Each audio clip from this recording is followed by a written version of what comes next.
It has been another relentless day for the medics here as casualties continue to pour in. Tragically, many of those are children. Now, I have been out speaking to children here about their lives. I've been to see some of them in their homes and some of them actually here in hospital. And do be warned, my report does contain some images that disgraced me, let alone you. Even in the most deserted streets, children play, run through the dust and sand. Evidence of the inescapable fact that the vast proportion of Palestinians here are indeed children. They tell us they've been evacuated after Israeli forces bombarded their homes. Despite their smiles, they have witnessed terrible things. So are they frightened? I'm not afraid. I'm not afraid. I'm not afraid. Our own translator is afraid. His family is stranded far south of here in Al Najjar, cut off from where we are in Gaza City. He cannot reach them, they cannot reach him, and last night their neighborhood was hit and ambulances removed the injured. My kids are crying and my wife is crying and I can barely hear their voices with explosion in the background. And last night my daughter told me, "Dad, tell me I'm not gonna die." 6 years old girl asked her father to not die. Then this afternoon he learned 17 people in his wife's area had been killed by renewed shelling and ground fighting.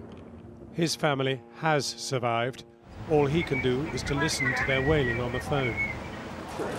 It's right here to Shiva Hospital where the children who are hit are rushed.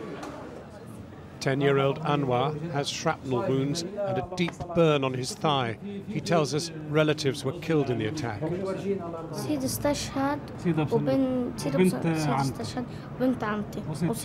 Yeah, 3 have been killed. My grandfather, my grandmother, and my aunt.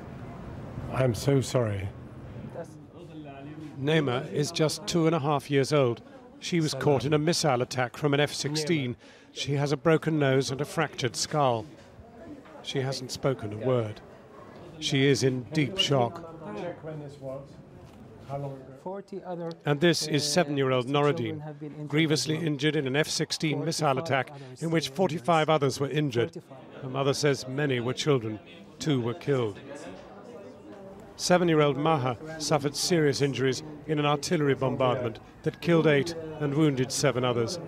She is apparently the necessary collateral to Israel's claim to be attacking militants. The dirt from playing in the street still clings to her feet. In the emergency ward downstairs, 10-year-old Ahmad has just come in with head injuries back and front. 20 other children were wounded with him. Finally, Shahid, injured in the same attack. Again, head injuries from shrapnel. The director of the emergency ward is in despair. Innocent people, all that which we receive here, innocent people, it's all of them civilians. Why? The question why and how, for how long, It's enough. I suppose to immediately cease fire now to save the innocent people. They are human beings. Where's the rights of human rights? Outside his office, bereft fathers weep inconsolably.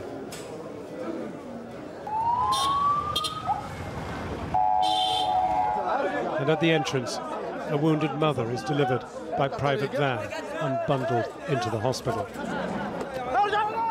Well, one of those doctors tending those children is a professor of emergency medicine from the University of Northern Norway, Dr. Mads Gilbert.